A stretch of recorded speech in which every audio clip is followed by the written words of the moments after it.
ของผู้สมรสใหม่พรอันล้ำเลิศประเสริฐด้วยความอวยใส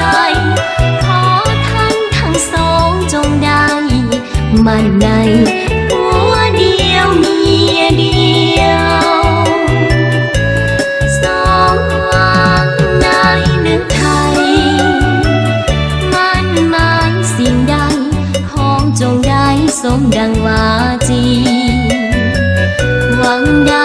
ลูกชายขอให้คุณผู้ดีหวังมีลูกนาลีขอจงมีราศีหุ่งเรืองเมื่อท่านทั้งสองสมปองเป็นคู่กันแล้ว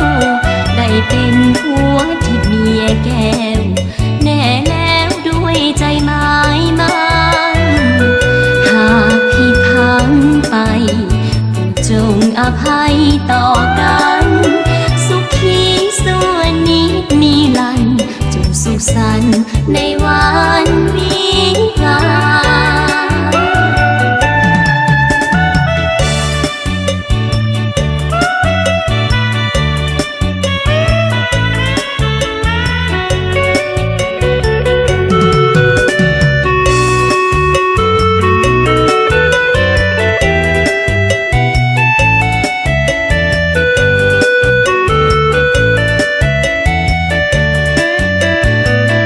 เมื่อท่านทั้งสอ